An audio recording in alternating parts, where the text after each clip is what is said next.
찬송가 394장을 부르시면서 수요예배를 준비하겠습니다.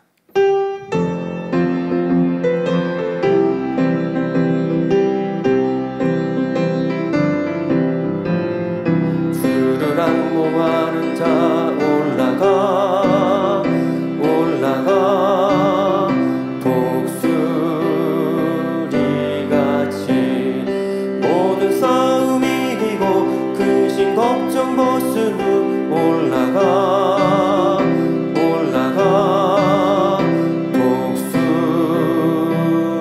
독수리같이 주 항모하는 자 주 항모하는 자 주 항모하는 자 늘 강건하리라. 주를 항모하는 자 걸어가 걸어가 고단치 않네. 길을 잃은 양떼를 두루 찾아다니며 걸어가 걸어가 고단치 않네. 주 항모하는 자 주 항모하는 자 주 항모하는 자 늘 강건하리라. 주를 항모하는 자 달려가 달려가 피곤치 않네. 천성문을 향하여 면류관을 얻도록 달려가 달려가 피곤치 않네. 주 항모하는 자 주 항모하는 자 주 항모하는 자 늘 강건하리라. 주를 항모하는 자 올라가 올라가 독수리같이 은혜 안에 뛰놀며 주의 영광 보리라. 올라가 올라가 독수리같이 주 항모하는 자 주 항모하는 자 주 항모하는 자 늘 강건하리라. 만민찬양 65장을 부르시겠습니다.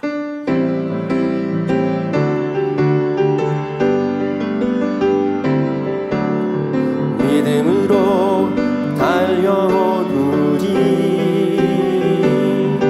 순종함으로 지내온 날들 우리에게 갚아 주신 아버지의 많은 상들 감사드리네 감사드리네. 아버지께 감사드리네. 찬양드리네 찬양드리네. 아버지께 찬양드리네. 기쁨으로 달려온 우리 주 사랑으로 지내온 날들 우리에게 베풀어 주신 아버지의 많은 축복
만미찬양 61장을 부르시겠습니다.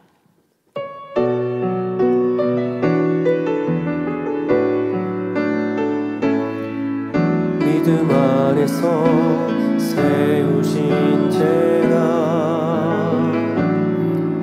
오직 순종으로 이루어온 제가 아버지의 사랑 가운데 열매 맺혀온 제가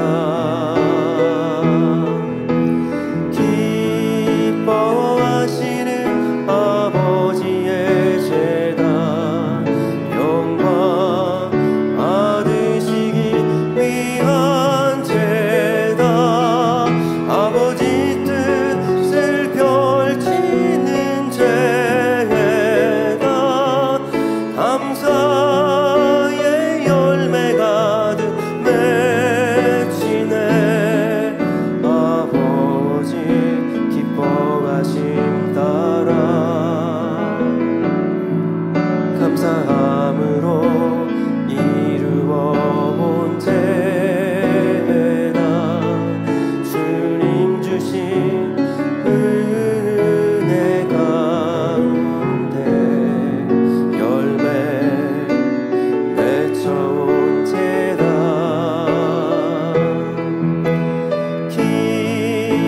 기뻐하시는 아버지의 제다 영광 받으시기 위한 제다 아버지 뜻을 펼치는 제다 감사의 열매 가득 맺히네 천국 소망 가득한 제다 말씀과 권능으로 이루어온 제다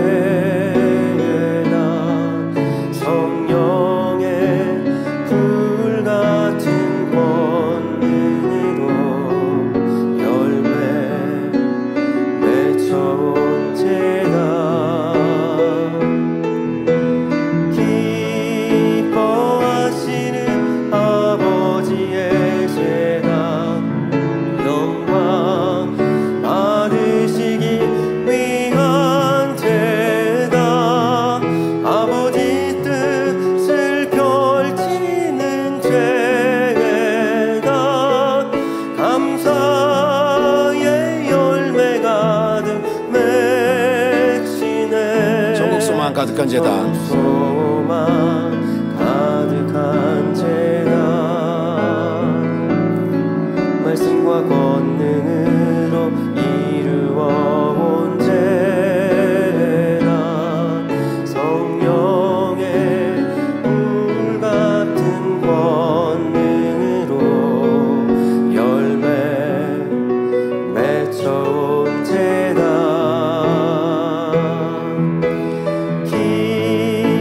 기뻐하시는 아버지의 제다 영광 받으시기 위한 제다 아버지 뜻을 펼치는 제다 감사의 열매 가득 맺히네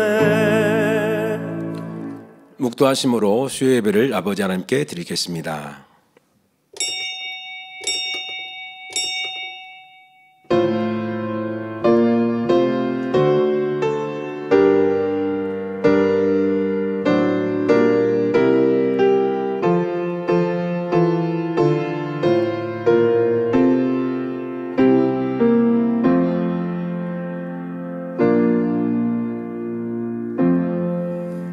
너희 믿음의 시련이 불로 연단하여도 없어질 금보다 더 귀하여 예수 그리스도에 나타나실 때에 칭찬과 영광과 존귀를 얻게 하려 함이라. 아멘.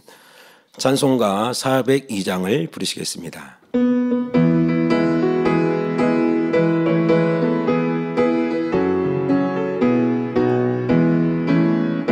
행군 나팔 소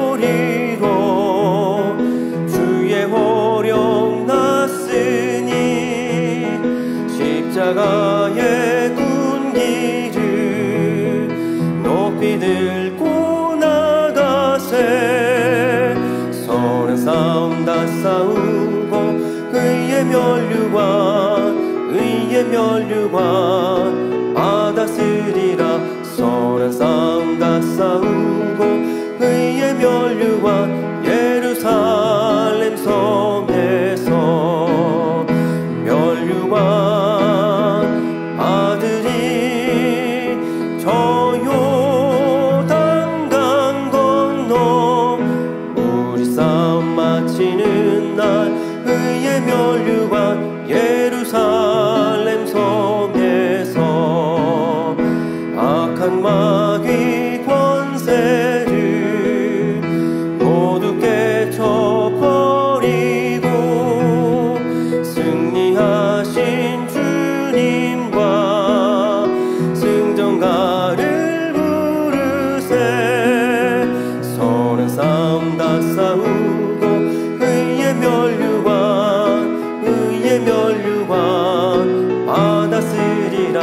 선한 싸움 다 싸우고 의의 면류관 예루살렘 성에서 면류관 아들이 저 요단강 건너 우리 싸움 마치는 날 의의 면류관 예루살렘 성에서 달려갈 길 다 가고 싸움 모두 마친 후 주와 함께 기쁨을 용사들 나누리세.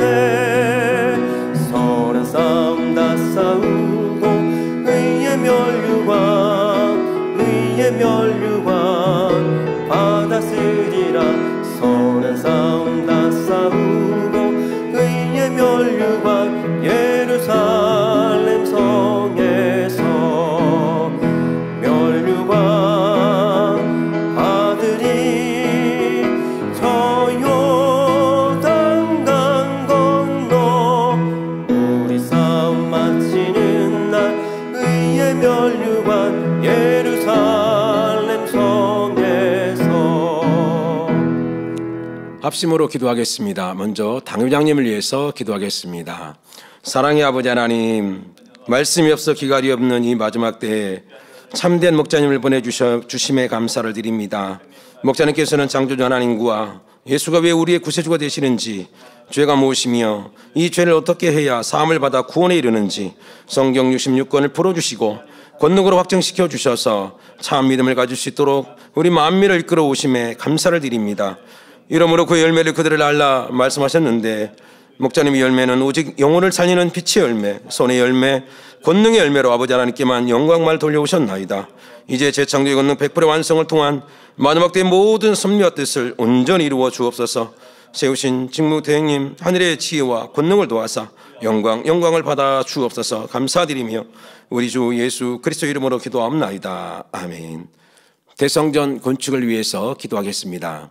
사랑의 아버지 하나님, 참자녀를 얻기 위하여 인간경제를 계획하셨으나 인생들의 악함으로 물의 심판이 있을 때 노아의 방주를 예비하시고 구원의 길을 열어주신 아버지 하나님께서는 우리 주님의 십자가를 통하여 구원의 섭리를 다시 한번 이루시며 인생들을 향한 희생의 사랑을 보여주셨나이다. 이제 이 마지막 때 인간 경쟁의 승리의 상징물이 될 대성전 건축을 목자님의 재창조의 권능 100의 완성을 통하여서 창대 이루어 모든 사람이 구원받기를 원하시는 아버지 하나님의 뜻을 온전히 이루는 구원의 방주가 되게 하여 주옵소서. 성전 이전도 형통하게 진행될 수 있도록 인도해 주옵시고 앞서 일하시는 일꾼들에게 지혜와 능력을 더해 주옵소서. 감사드리며 우리 주 예수 그리스도 이름으로 기도합나이다. 아멘. 말씀 증거해 주실 임학영 목사님과 말씀에 은혜받기 위해서 기도하신 후 예배를 위해 여지역장 연합회장이신 나혜숙 권사님께서 대표 기도해 주시겠습니다. 사랑의 아버지 하나님, 주일 후 3일 동안도 지켜주셨다가 수요 예배를 드릴 수 있도록 인도해 주심에 감사드립니다. 마음과 뜻과 정성을 다하여 신령과 진정으로 드려지는 축복된 예배가 되게 하여 주옵소서. 오늘은 임학영 목사님께서 말씀 증거해 주십니다. 준비된 말씀에 성령의 감동, 감화교통 충만으로 함께하여 주옵소서. 감사드리며 우리 주 예수 그리스도의 이름으로 기도하옵나이다. 아멘. 사랑의 아버지 하나님, 주일을 3일 동안도 지켜주셨다가 오늘도 수예배로 이와 같이 드릴 수 있도록 은혜 주심에 감사드립니다. 영접하는 자, 곧 그 이름을 믿는 자들에게는 하나님의 자녀된 권세를 주셨으니 말씀하신 대로 우리 주님의 십자가의 사랑으로 하나님의 자녀된 권세를 주신 주님 감사드립니다. 만세전에 계획하신 섭리 가운데 세우신 제단, 크고 놀라운 권능으로, 크고 놀라운 지혜로 이 만민재단을 이끄시는 아버지 하나님 감사드립니다. 온전히 뜻 이루시고 영광 받아 주옵소서. 사랑하는 당회장님을 통해서 생명의 말씀을 들었습니다. 당회장님을 통해서 성결의 복음을 들었습니다. 참혹한 지옥에 대해서 들었습니다. 아름다운 천국에 대해서 들었습니다. 무수한 권능들을 보여주시며 아름다운 천국 새 예루살렘까지 그토록 인도하고 싶으셨던 당회장님의 그 뜻하신 바는 아름답게 만민을 통해서 이루어 가심에 참으로 감사드립니다. 아버지 하나님은 시대에 따라서 하나님의 사람들을 통해서 역사에 오셨습니다. 이와 같은 때에 사랑하는 대행님을 세우시고 크신 권능으로 함께하사 아버지 마음껏 영광 받으심에 만민은 행복합니다. 오늘도 이 시간도 비교할 수 없는 영광 두 번째 말씀 증거하시는 이마경 목사님, 성령의 감동함으로 붙들어 주옵시고 사회 보시는 정교한 목사님, 남은 사회 잘 인도케 하옵시며 금빛 성가대 찬양과 연주를 기뻐 받아 주옵소서. 예배를 위해 수고하는 모든 손길들 위에 하늘의 상급으로 이 땅에 기름진 것으로 축복하여 주옵소서.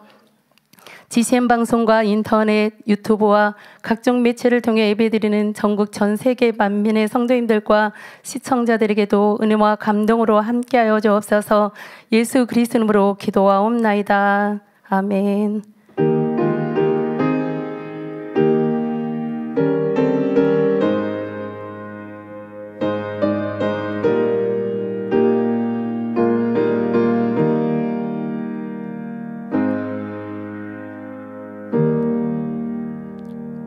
은혜 받으실 성경 말씀은 로마서 8장 18절입니다. 생각건대 현재의 고난은 장차 우리에게 나타날 영광과 좋게 비교할 수 없도다. 아멘. 금빛 성가대 찬양과 연주 후에 교육자회 부회장이신 이마경 목사님께서 비교할 수 없는 영광 두 번째 말씀을 증거해 주시겠습니다.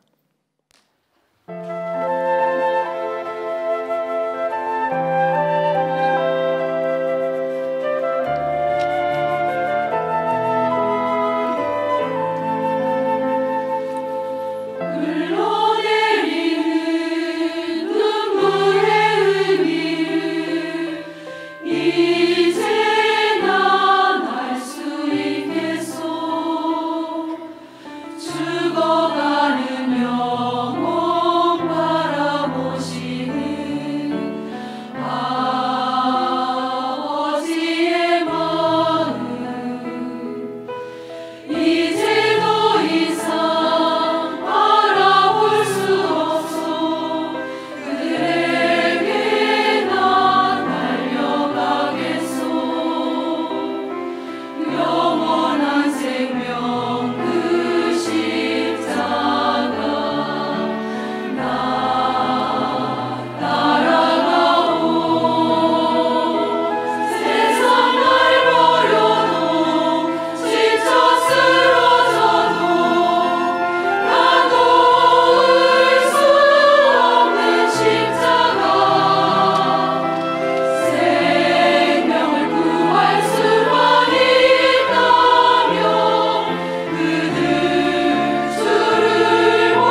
아멘. 사랑하는 성도 여러분, 이 시간은 비교할 수 없는 영광 두 번째 시간으로 지난 설교시의 시간상 다 등거하지 못한 말씀을 증거합니다. 지난 시간의 말씀을 잠깐 요약해드리면 운동선수들이 끊임없이 훈련과 연습을 통해 올림픽에서 금메달을 획득한 것은 무한한 영광이라 했습니다. 그 종목에서 세계 최고로 인정을 받았기 때문이지요. 설령 금메달을 따지 못했다 할지라도 나라 대표로 참가하게 된 것을 큰 영광으로 생각한다고 했습니다. 또한 요즘은 갖가지 경연대회와 오디션 프로그램이 있는데 그 경연대회에서 1등을 하면 그 사람의 인생이 전과는 180도로 달라지며 위상이 높아지고 또 유명세와 함께 많은 부를 누릴 수 있는 것도 볼 수 있다고 했습니다. 이렇게 어떤 분야에서 최고의 경지에 올랐을 때는 어렵게 훈련했던 시절이나 무명 시절이라 할지라도 고생으로 느껴지지 않고 행복한 추억이 된다 하였지요. 그런데 그 영광이 몇 년 하여 반짝 잠깐일 수도 있고 정말 실력이 있어서 많은 팬들, 지지자들을 확보한다면 수십 년이 되기도 합니다. 하지만 우리가 천국에서 받는 영광은 세세토록 사라지지 않는 참된 것이며 그 가치는 영원히 변하지 않는다고 했습니다. 이방인의 대사도였던 사도 바울은 일생을 오직 주와 복음을 위해 철저히 자신을 헌신하는 삶을 살았지요. 그런데 엄청난 환난과 핍박 가운데서도 모든 것을 감사함으로 이길 수 있었던 비결이 무엇인지 바로 오늘 본문을 통해 가르쳐 주고 있습니다. 오늘 본문 로마서 8장 18절에 생각컨대 현재의 고난은 장차 우리에게 나타날 영광과 좋게 비교할 수 없도다 말씀대로 사도 바울은 그리스도와 함께 고난을 받았기 때문에 이후 천국에서는 비교할 수 없는 영광을 받게 되었지요. 이처럼 우리가 주님과 함께 이 영광을 받기 위해서는 그와 함께 고난도 받아야 한다는 사실입니다. 많은 믿음의 선진들도 장래의 영광을 바라보고 기꺼이 고난을 받았고 우리들도 그 영광을 바라보고 달려가야 함을 말씀을 드립니다. 그러면 현재 고난이 장차 큰 영광으로 주어지기 위해서는 구체적으로 어떻게 해야 하겠습니까? 첫째로 자신의 믿음과 신앙의 자세를 돌아보아야 한다고 했습니다. 이 현실의 어려움을 극복하지 못하고 타협하며 또 안주해서는 안 됨을 말씀드렸지요. 다니엘 선지자는 마음이 민첩하여 총리들과 방백들 위에 뛰어나므로 다른 총리들과 방백들이 국사에 대해 다니엘을 고소할 틈을 얻고자 하였으나 아무 허물이 없었다고 했습니다. 그처럼 왕을 섬김에 있어서나 업무 면에서 완벽했지요. 그런데 이 약한 사람들은 다니엘을 제거할 목적으로 한 가지 금령을 만들게 왕을 움직입니다. 왕에게 건의를 하죠. 그 내용은 30일 동안 왕 외에 다른 신이나 사람에게 무엇을 구하면 사자굴에 던져 넣기로 한 것이지요. 다니엘은 자신을 시기하는 사람들의 계략을 알았지만 자신의 신앙을 굳게 지켰습니다. 한 달간 기도 금지령이 내려진 정해진 기간에도 전에 행하던 대로 예루살렘을 향하여 열린 창에서 하루 3번씩 무릎을 꿇고 기도하며 하나님께 감사했지요. 여기에서 하나님께 감사했다는 게 중요한 것입니다. 하나님, 내가 하나님을 이토록 사랑하며 내가 예루살렘을 향해서 하루 3차례씩 기도했는데 왜 이런 시험이 왔어요? 너무 힘들어요. 어려워요. 무서워요. 이렇게 한 것이 아니라 하나님께 감사했다는 얘기입니다. 결국 그것 때문에 금령을 따르지 않았기에 굶주린 사자굴에 던져졌지만 하나님께서 보호해 주시니 그 몸이 조금도 상하지 않았습니다. 이는 다니엘이 온전히 하나님을 의지했기 때문입니다. 또한 이사야 선지자는 남유다의 우시야, 요담, 아하스, 히스기야, 므낫세 등 5명의 왕을 거치면서 사명을 감당했습니다. 그는 하나님께 범죄한 자와 나라는 준엄한 심판을 면하지 못한다 하는 하나님의 뜻을 선포하다가 전승에 의하면 톱으로 몸이 잘려서 순교당하기까지 굴하지 않았습니다. 이처럼 믿음의 선진들은 히브리서 11장 38절에 이런 사람은 세상이 감당치 못하도다 한 것처럼 고난 속에서도 믿음으로 이겨낸 것을 볼 수 있습니다. 우리 예수님께서도 마찬가지입니다. 죽은 자를 살리시는 예수님, 바람과 파도를 잠잠케 하며 귀신을 굴복시키시는 예수님께서 피할 능력이 없으셔서 고난을 참으신 것이 아니지요. 오직 예수님의 고난을 통해 인류를 대속하는 이 하나님의 섭리를 이루기 위해 모든 고난을 묵묵히 참으시고 고난의 길을 가셨던 것입니다. 히브리서 12장 2절 후반절에 저는 그 앞에 있는 즐거움을 위하여 즐거움 십자가를 참으사 부끄러움을 개의치 아니하시더니 하나님 보좌 우편에 앉으셨느니라 하신 말씀과 같이 예수님께서는 하나님 보좌 우편에 앉으시고 만왕의 왕이요 만주의 주라는 영광을 얻으셨지요. 예를 들어 학생들이 공부를 열심히 했을지라도 시험을 치러봐야 그 수준을 분별하는 것처럼 신앙 역시 이 믿음의 시련을 겪을 때라야 어느 정도 수준인가 점검해 볼 수 있는 것입니다. 그렇다면 저와 여러분의 믿음은 어떠한지요? 현실의 어려움을 만났을 때 얼굴에서 기쁨이 사라지고 비록 입 밖으로는 내지는 않았지만 마음으로라도 탄식이 나왔다고 하면 과연 내 신앙이 어떠한가 스스로 깨달아야 할 것입니다. 바로 이런 마음이 있기 때문에 시험이 오는 것이고 기도해도 응답받지 못한다는 사실을 우리가 인정해야 하지요. 그리고 하나님 앞에 매달려 정령의 참마음과 온전한 믿음을 갖도록 구해야 하는 것입니다. 잠언 17장 3절에 도가니는 은을 풀무는 금을 연단하거니와 여호와는 마음을 연단하시느니라 말씀한 대로 오직 연단을 통해서만이 자신을 발견하고 온전케 될 수 있게 사랑의 하나님께서는 우리의 마음을 연단하시는 것입니다. 그러니 현재 겪고 있는 우리 모든 연단은 우리를 온전함으로 이끄시는 지름길이지요. 오히려 우리의 믿음을 점검할 수 있는 기회이며 이 하나님께 대한 사랑을 확증하고 또 믿음이 승화시킬 수 있는 축복의 시간이 되는 것입니다. 현재의 고난이 장차 큰 영광으로 주어지기 위해서는 둘째로 선과 사랑을 이루기 위해 힘써야 한다 했습니다. 본문을 기록한 사도 바울은 끊임없이 탐구하는 성격으로 답을 얻을 때까지 집요하게 궁구하며 고민했기에 이 자아가 아주 단단하게 형성이 되기도 했지요. 그런데 주님을 만난 후 그동안 자신이 옳다 여기던 것이 옳지 않음을 깨닫자 이를 단번에 깨뜨려 버렸다고 했습니다. 그러면서 오직 예수 그리스도를 아는 지식을 최고로 여기며 한 번 받은 주님의 은혜에 대한 감사가 어떠한 상황 속에서도 변치 않았지요.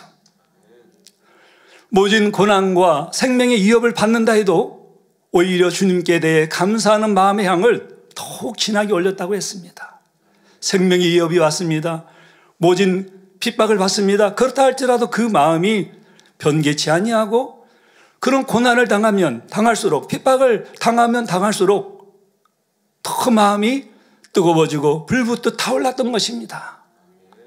바로 이처럼 주님을 사랑하면 날이 갈수록 주님처럼 영혼들을 사랑하게 됩니다. 사도 바울은 주님의 마음으로 영혼들을 사랑하되 자신을 핍박하는 사람들 위해서도 생명을 줄 수 있는 사랑이 있었습니다. 이는 예수님께서 이 땅에 오셔서 십자가를 지신 이유가 죄인된 인류를 구원하기 위함이라는 사실을 마음 깊이 깨우쳤기 때문입니다.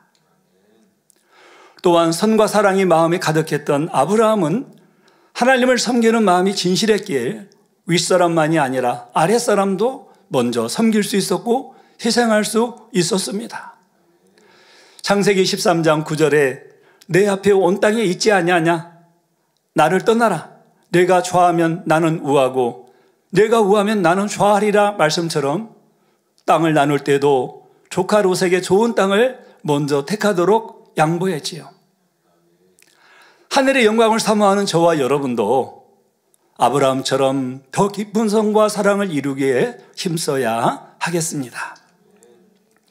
사랑하는 성도 여러분, 현재의 고난이 장차 큰 영광으로 주어지기 위해서는 셋째로 믿음의 행함으로 온전히 순종해야 합니다. 사람들은 이 땅에서 장수할 경우라 해도 겨우 100년을 살면서도 더 좋은 환경에서 살기 위해 온과 수고를 아끼지 않지만 그 짧은 인생이 지나면 반드시 심판을 받아 천국이나 지옥으로 가게 됩니다. 천국과 지옥은 일단 들어가면 수천 년, 수만 년 살다가 끝나는 세계가 아니라 영원한 세계입니다. 지옥에 가서 아무리 후회를 해도 다시 구원받을 기회가 없으며 또한 구원은 받았지만 천국에 가는 사람들도 각각 주어지는 처소와 상급과 영광이 다르지요. 고린도전서 15장 41절을 보면 해의 영광도 다르며 달의 영광도 다르며 별의 영광도 다른데 별과 별의 영광은 다르도다 말씀했습니다. 이런 구원받은 사람들이 천국에서 누리는 처소와 영광이 각각 달라질 것을 의미하지요. 천국에서 어떤 사람은 해와 같이 빛나는 영광스러운 자리에 들어가는가 하면 어떤 사람은 달의 영광 또는 별의 영광을 누리게 됩니다. 많은 별들의 밝기가 다른 것처럼 별의 영광이라 해도 각자의 믿음에 따라 누리는 영광이 다르지요. 따라서 우리가 얼마나 하나님의 말씀대로 살았는가, 얼마나 죄를 버리고 깨끗한 마음을 이루었으며 얼마나 하나님의 나라를 위해 충성했는가에 따라 천국의 처소와 그 안에서 누릴 영광이 결정되며 이러한 영광은 한번 정해지면 영원토록 바뀌지 않는다는 사실입니다. 여러분은 과연 얼마나 좋은 천국에 들어갈 믿음을 소유하셨습니까? 어떤 사람은 자신의 믿음을 과대평가하기도 하는데 나는 신앙생활을 오래 했고 많은 직분이 있으며 말씀을 많이 알아서 가르치는 입장에 있다면 더 그런 착각을 하기가 쉽지요. 그래서 마태복음 7장 22절에서 23절을 보면 주여 주여 우리가 주의 이름으로 선지자 노릇하며 주의 이름으로 귀신을 쫓아내며 주의 이름으로 많은 권능을 행치 아니하였나이까 하리니 그때 내가 저에게 밝히 말하되 내가 너희를 도무지 알지 못하니 불법을 행하는 자들아 내게서 떠나가라 하리라 말씀하신 것입니다. 여러분, 귀신을 쫓아내는 것 중요하죠. 하나님의 일입니다. 능력을 행하는 것 중요하죠. 하나님의 일입니다. 복음을 전하는 것 너무 중요합니다. 하나님의 일입니다. 그러지만 여기에서 말씀하신 요지가 무엇입니까? 불법을 행하는 자들은 너를 모른다 주님이 말씀하시는 것입니다. 불법, 하나님의 말씀에 어긋나게 행하는 것. 더군다나 성령, 회방, 거역, 모독을 행한다. 그러면은 성경에는 뭐라고 예수님이 말씀하셨습니까? 이 세상에도 또 금세에도 내세에도 영원토록 사함을 받지 못한다 했어요. 그렇기 때문에 우리가 하나님의 일을 하는 것 중요합니다. 많은 죄종님들도 깨어나야죠. 나는 하나님의 일을 하고 복음 전했으니까 하나님께서 큰 믿음으로 인정하실 거야. 나는 이런 일도 해서 저런 일도 했어. 예전에도 핍박받던 교회가 이제는 안정이 되니까 다른 교회를 핍박을 합니까? 그런데 그것을 하나님께서 과연 기뻐하시겠습니까? 하나님은 하나님의 일을 하는 것도 중요하지만 우리가 하나님의 법을 지키는 것, 불법을 행하지 않고 하나님의 뜻대로 살아가는 것, 이것을 더 기뻐하신다는 사실입니다. 스스로는 열심히 하나님의 일도 하고 믿음이 좋은 줄 알았는데 정작 심판대에 주님께서 너는 지극히 작은 믿음을 가졌구나 하신다면 얼마나 민망할 일입니까?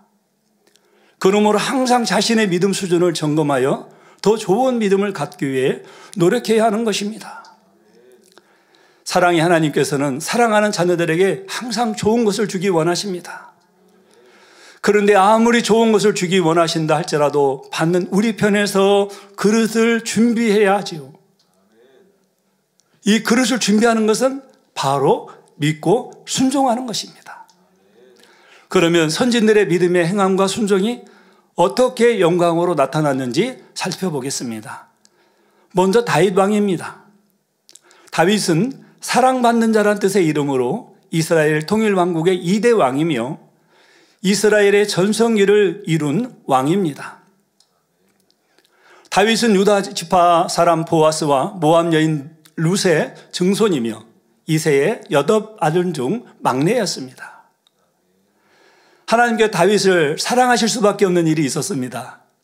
사무엘상 17장 31절에서 54절을 보면 소년 다윗이 육신의 생각을 동원하지 않고 이 담대히 대적 골리앗을 쓰러뜨린 기록이 나옵니다.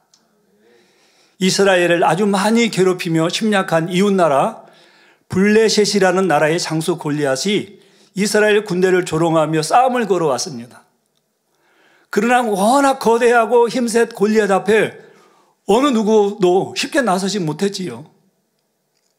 이때 다윗이 말합니다. 사무엘상 17장 36절에 주의 종이 사자와 곰도 쳤은즉 사시는 하나님의 군대를 모욕한 이 할례 없는 블레셋 사람이리까 그가 그 짐승의 하나와 같이 되리이다. 또 가로되 여호와께서 나를 사자의 발톱과 곰의 발톱에서 건져내셨은즉 나를 이 블레셋 사람의 손에서도 건져내시리이다 하지요.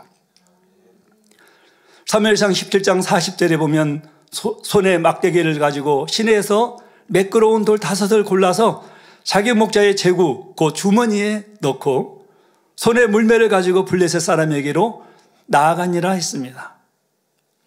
49절을 보니까 손을 주머니에 넣어 돌을 취하여 물매를 던져 블레셋 사람의 이마를 치매 돌이 그 이마에 박히니 땅에 엎드러지니라 했지요.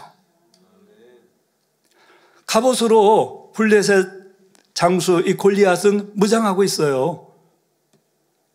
머리를 때린들 아니면 머리에 돌이 달라간들 아니면 몸에 날아간들 어찌 골리앗이 쓰러지겠습니까? 그 힘센 장수가. 그런 하나님은 하시죠. 정확하게 물매를 돌려서 던지니 정확하게 이 갑옷 투구와 이 니간 사이 여기에 정확하게 맞은 거죠. 바로 다윗의 고백대로 믿음으로 행하며 나아가니 하나님은 골리앗의 정확한 급소에 돌이 맞게 하시고 승리를 주신 것입니다. 그 후 다윗은 이스라엘의 왕으로 세움을 받았죠. 또 오직 여호와 하나님을 신뢰하고 순종함으로 부강한 나라를 만들었던 것을 볼 수 있습니다. 뿐만 아니라 자신을 해하려는 사울 왕에게도 선대하며 감동을 줍니다. 또 그 선행이 변함없었던 중심을 가진 인물입니다.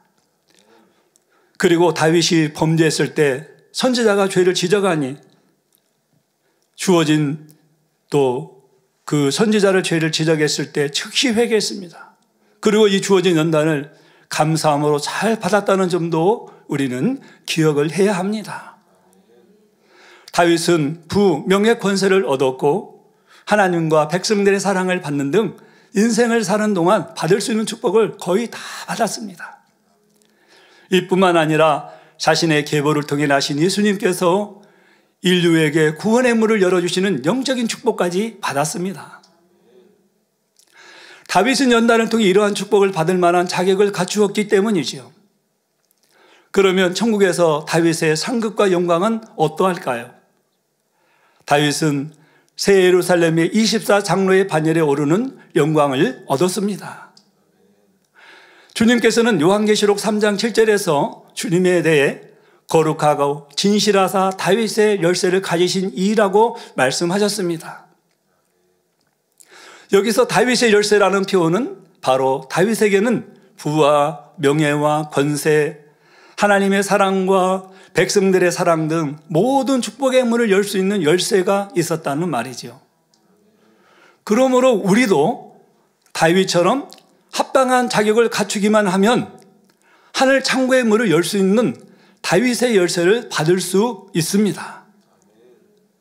즉 하나님을 사랑하여 거룩하고 진실하신 주님을 닮은 이들에게 하나님께서는 차별 없이 이러한 축복을 다 주신다는 사실입니다.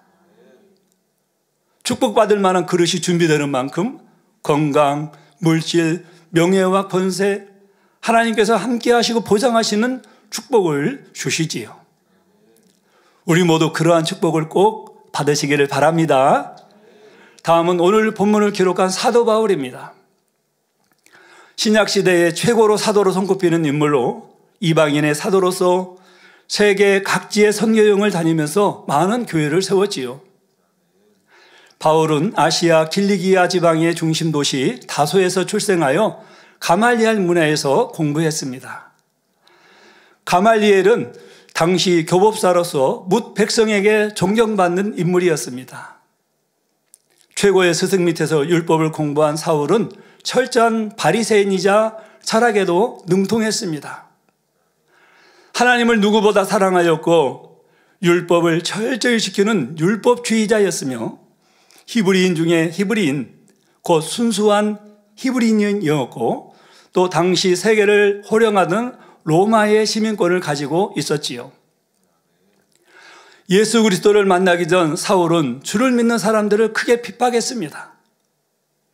스데반이 돌에 맞아 순교할 때도 이 일을 옳게 여겼고 그리스도인들을 잡아 가두는 데 앞장섰지요.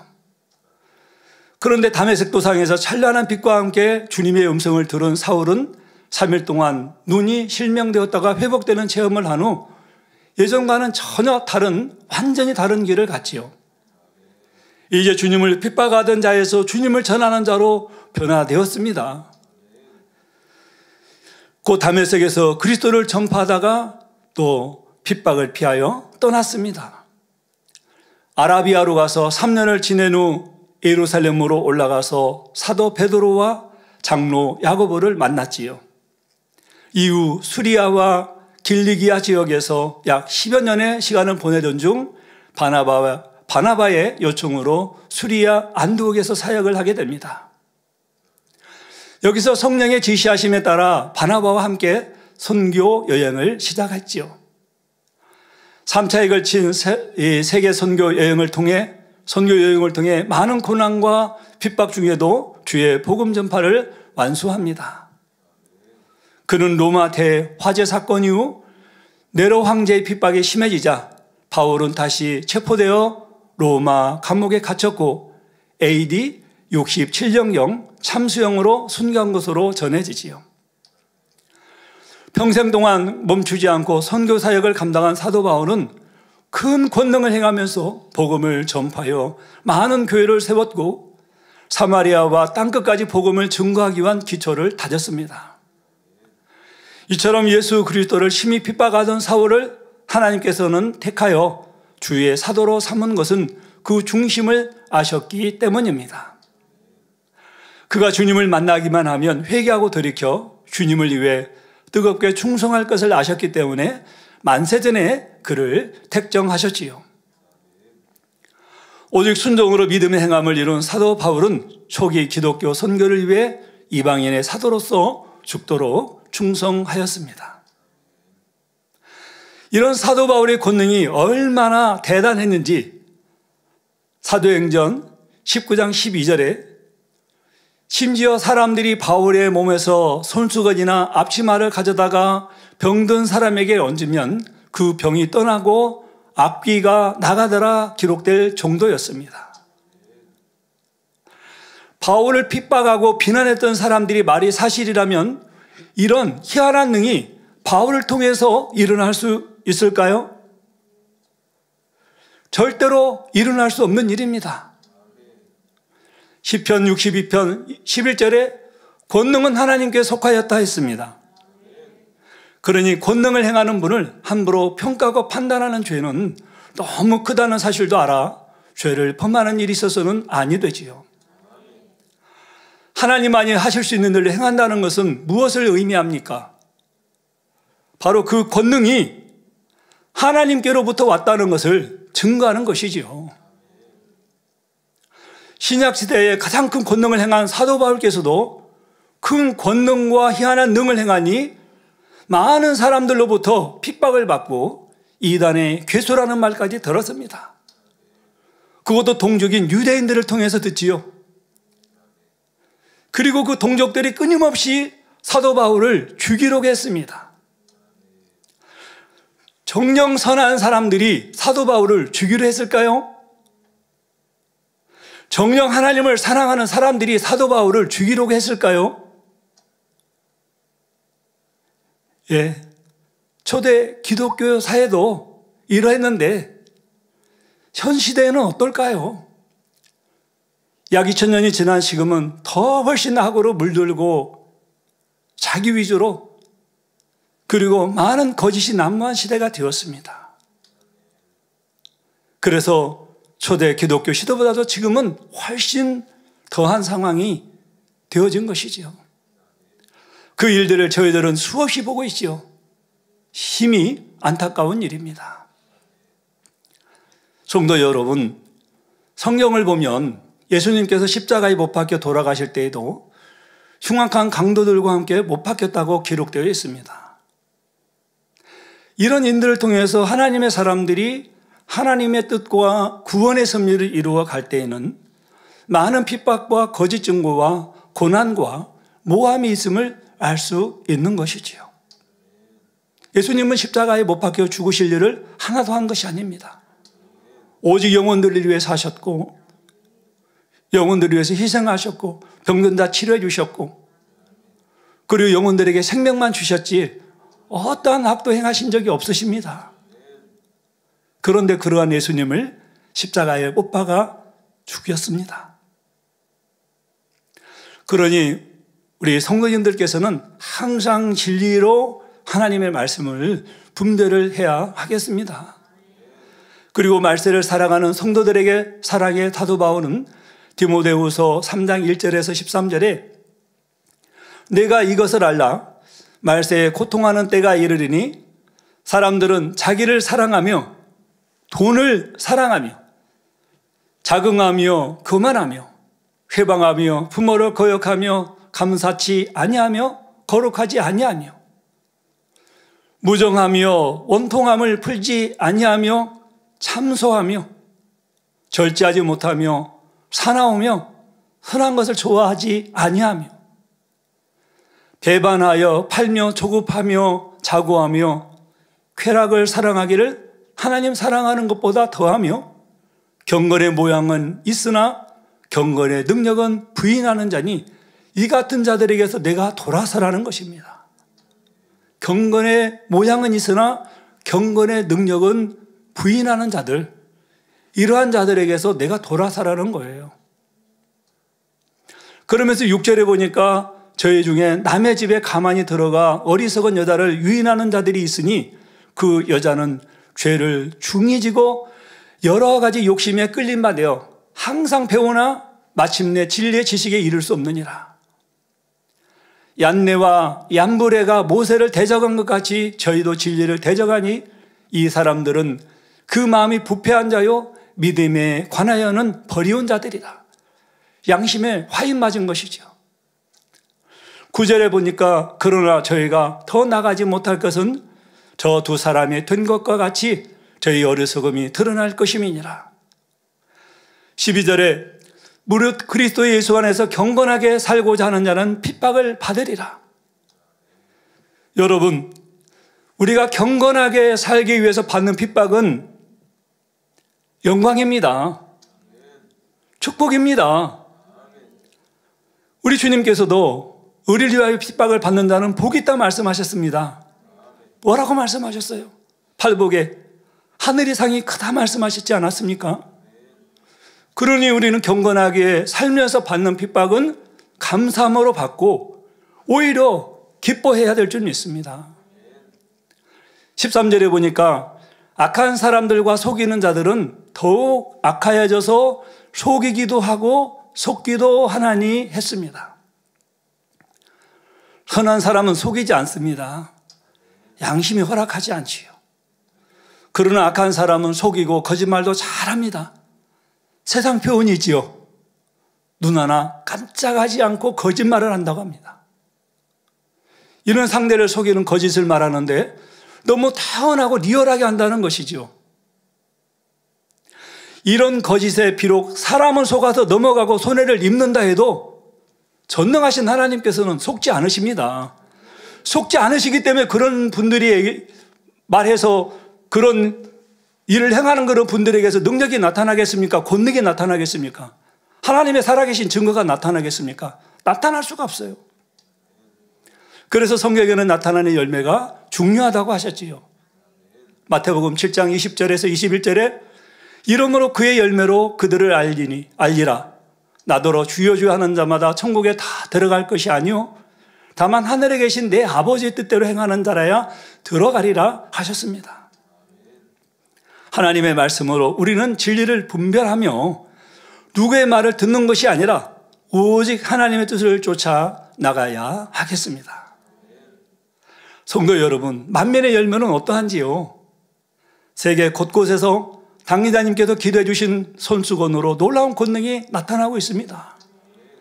직무대행님께서도 당리자님께 기도받은 권능의 손수건으로 2달에 한 번씩 은사집회를 인도하시지요. 크고 놀라운 권능들이 나타납니다. 잠시 후에 제가 시간이 되면 좀 소개를 해드리겠습니다. 또 만민학의 수련회 시에는 은사집회 시 현장에 참석하는 분들뿐 아니라 믿음을 가지고 각종 매체, 유튜브 등으로 동참해서 치료받고 응답을 받지요. 2019년 학예 수련회 시 인도에서 실시간으로 치료받은 간증을 하나 소개해드리겠습니다. 제가 이때 간증을 진행했기 때문에 이분의 상황을 아주 또렷이 기억을 하고 있습니다. 제목은 식물인간 상태의 남편에게 기적이 일어났어요입니다. 그분이 주신 서신입니다. 유튜브 생방송을 통해 기도받은 후 남편이 기적같이 살아나자 아내 키란 넬슨 성도가 수련회장으로 간증을 전해왔습니다. 키란 넬슨 성도의 남편 아쿠시 넬슨은 2019년 6월 19일에 교통사고를 당했습니다. 뇌혈전이 생겨 의식이 전혀 없는 식물인간 상태가 되어 중환자실에 있었습니다. 남편은 5에서 10%의 움직임만 있었고 산소호흡기를 통해 호흡하고 코를 통해 주스를 공급했는데 거부 반응을 하고 구토까지 했습니다.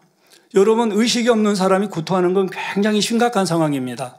자칫한 기도를 막으면은 그분은 바로 사망으로 가기 때문이지요. 결국 2019년 8월 5일 의사는 더 이상 할 수 있는 방법이 없다고 했습니다. 저는 20개월 된 아들이 있는데 남편을 먼저 보내고 과부가 될 생각이 좌절하게 되었고 23살인데 과부라니요. 그런데 마지막으로 유명한 목사님의 기도라도 받고 싶어 유튜브 검색을 하였습니다. 때마침 만민학예 수련회가 진행되는 생방송으로 진행되고 있는 GCN-TV 힌디를 보게 되었고 저는 라이브 서비스를 클릭하였습니다. 그때 학예 수련회 강사 이수진 목사님의 환자를 위한 기도가 진행되고 있었습니다. 그래서 침대에 누워있는 남편의 머리맡에 휴대폰을 두고 기도받았는데 갑자기 남편이 춤을 추듯 몸을 움직이기 시작해 의사들이 달려왔죠. 이 영상들을 좀 내보내주면 참 좋을 텐데 저는 GCN-TV 힌디에서 자막으로 나오는 전화번호 중 하나를 왓츠앱을 연결하여 남편의 움직임을 촬영하여 보냈습니다.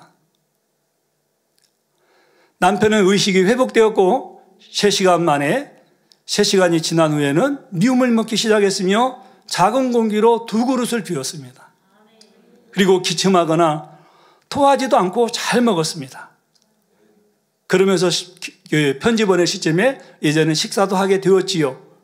이처럼 남편을 다시 살려주신 하나님께 감사를 드립니다. 할렐루야 하고 서신을 보내왔습니다. 그리고 후에 이 남편 성도님은 건강을 완전히 찾아 가장으로서 행복한 삶을 살고 있음을 화면을 통해서 보았습니다. 권능의 역사가 한껏만 나타나도 대단한 일인데 우리는 늘 보고 있는 것입니다. 만문기도원 이봉린 원장님께서도 행하고 계시지요.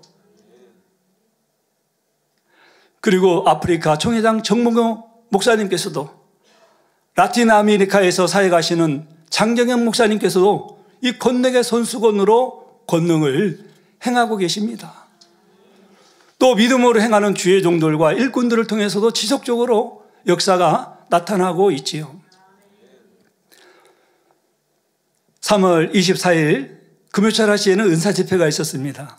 은사집회 때 많은 분들이 실시간으로 간증해 주셔서 간증을 미처 다 전해드리지 못하고 간증을 마셔서 너무 아쉬웠었는데, 저희 교구에 제가 담당하고 있는 12교구에 강기화 집사님이 계십니다. 77세신데요 12교구십니다. 이 집사님은 56년 된, 무려 56년 된 만성변비를 치료받았습니다.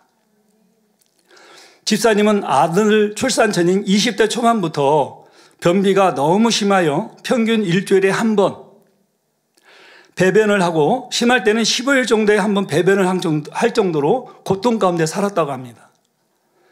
이 변비로 인해서 화장실 한 번 가는 것이 너무 큰 고통이었고, 배는 아픈데 배변을 못하였지요. 그러니까 변이가 있어서 아랫배를 두드리고 허리를 두드리고 그렇게 한다 할지라도 변을 못 보는 날이 너무나 많았다는 것입니다. 그래서 너무 고통스러우니까 관장력을 투여해도 물과 약만 나오지 시원함을 한 번도 느끼지 못했다고 합니다. 그렇게 만성질환으로 살아오다가 약 2년 전인 2021년부터는 약간씩 가느다랗게 변을 보게 되어 변비를 치료받겠다는 그런 소망과 믿음이 왔다고 하지요. 그런데 3월 은사집회를 위한 작정 단일차라가 시작된 3월 6일 월요일에 이 누룽지를 먹었는데 갑자기 저한테 연락이 온 거예요. 너무 많이 아프다는 얘기죠. 그날을 전화를 드렸더니 누룽지가 남아있는 걸 이렇게 끓여서 먹었는데 상한 건 아닌데 이로 인해서 너무 고통을 당하고 있다는 겁니다. 그런데 비유가 상하여 속이 미식거리니 갑자기 배가 아프고 속이 불편하기 시작하여 토하고 새까만 설사를 하게 되었다는 거죠. 그런데 이 시간이 합력해서 선을 이루는 시간이었습니다. 그때부터 장 청소가 되어서 3월 22일까지, 3월 6일부터 3월 22일까지 지속적으로 은사집회가 있기 이틀 전까지 지속적으로 16일 동안을 이렇게 쏟은 겁니다. 근데 장 청소가 말끔히 되어져서 지금은 매일매일 너무 시원한 또 굉장히 아주 좋은 몸 상태에서 신앙생활을 하고 있다라고 어제 고백을 하는데요. 너무 행복했습니다. 참으로 56년 된 변비, 여러분들 이 고통을 안 겪어본 분들은 모릅니다. 하나님은 살아계시죠. 먹으면 소화가 잘 되고 화장실도 잘 가니 너무 편합니다. 그러면서 귀한 목사 만나서 이러한 축복을 받았습니다 하면서 간증하는 우리 집사님의 모습을 보면서 너무 행복했습니다. 이는 바로 전지전능하신 하나님께서 함께 하시고 보장하신다는 열매의 증거가 되는 것이죠. 그런데 성경을 보면 선한 일만 하신 예수님께서 사역하실 때에도 많은 이들이 예수님을 판단하며 거짓 소문을 퍼뜨리고 죽이려 했던 것을 봅니다. 예를 들어 요한복음 9장에는 나면서부터 소경된 사람이 기록이 나옵니다. 요한복음 9장 1절에 예수님께서 길 가실 때에 날 때부터 소경된 사람을 보신지라 했지요. 이때 소경을 본 제자들이 곁에 있던 예수님께 여쭙니다. 이 사람이 소경으로 난 것이 네 죄로 인함입니까? 자기 죄니까? 그 부모이니까? 하지요. 요한복음 9장 3절에 예수께서 대답하시되 이 사람이나 그 부모가 죄를 범한 것이 아니라 그에게서 하나님이 하시는 일을 나타내고자 하심이니라. 그리고 9장 7절에 보니까 실로암 못에 가서 씻으라 하시니 씻고 밝은 눈으로 왔더라 했습니다. 소경의 눈을 뜨고 보게 된 것을 바리새인들은 어떻게 반응하였을까요? 요한복음 9장 16절에 보니까 바리새인 중에 혹이 말하되 이 사람이 안식일을 지키지 아니하니 하나님께로서 온 자가 아니라 하며 혹은 말하되 죄인으로서 어떻게 이러한 표적을 행하겠느냐 하며 피차 쟁론이 되었더니 했지요. 어찌하든 예수님에게서 송사거리를 찾으려 했지만 송사할 일이 없었습니다. 송사하는 자신들마저 옳다 그러답니다. 결국 예수님께서 진흙을 이겨 눈에 바르시고 치료하신 날이 안식일이라는 이유로 안식일을 어겼다며 비난하지요. 안식일에 생명을 살릴 선한 일을 보고 율법의 틀에서 비난했던 것입니다. 그 후 소경되었던 사람을 불러 바리새인들이 말합니다. 요한복음 9장 24절에 너는 영광을 하나님께 돌리라. 저 사람이 죄인인 줄 아노라. 요한복음 9장 25절에 대답하되 그가 죄인인지 내가 알지 못하나 한 가지 아는 것은 내가 소경으로 있다가 지금 보는 그것이니이다. 즉 소경되었던 자신은 예수님을 만나 눈을 뜨게 되었다는 것입니다. 바리새인들은 눈뜬 사람에게 또 묻습니다. 요한복음 9장 17절에 그 사람이 내 눈을 뜨게 하였으니 너는 그를 어떠한 사람이라 하느냐 하죠. 그러자 소경이었던 사람이 선지자니이다 합니다. 그리고 이어서 요한복음 9장 31절에서 33절에 하나님이 죄인을 듣지 아니하시고 경건하여 그의 뜻대로 행하는 자는 들으시는 줄을 우리가 아나이다 했지요. 창세 이후로 소경으로 난 자의 눈을 뜨게 하였다함을 듣지 못하였으니 이 사람이 하나님께로부터 오지 아니하였으면 아무 일도 할 수 없으리이다 합니다. 얼마나 진실한 고백입니까? 시간상 다 말씀드리지 못하고 결론을 말씀드리도록 하겠습니다. 사랑하는 우리 성도님들, 우리 아버지 하나님께서는 크고 놀라운 권능으로 귀한 제단과 함께 하셨습니다.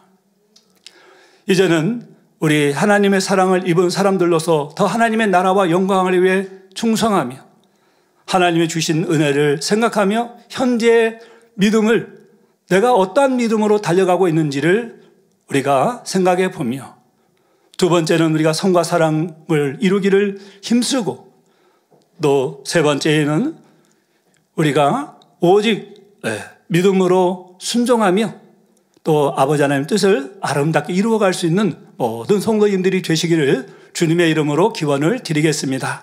다 같이 말씀 상고하면서 기도하겠습니다. 사랑의 아버지 하나님, 오늘은 비교할 수 없는 영광 두 번째 시간으로 주님과 모든 고난을 함께 했던 제자들과 다윗왕과 사도 바울이 하늘의 큰 영광에 이른 것처럼 우리도 주님과 본 제단과 고난을 함께 할 때 장차 하나님께서 주실 하늘의 영광들을 함께 나눈다고 말씀을 증거하였습니다.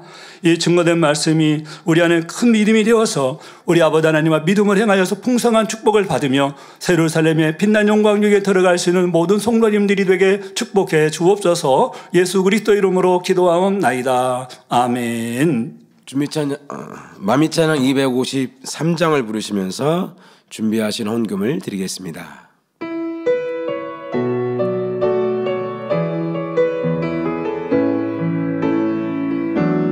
결코 쉬운 길은 아니었다네.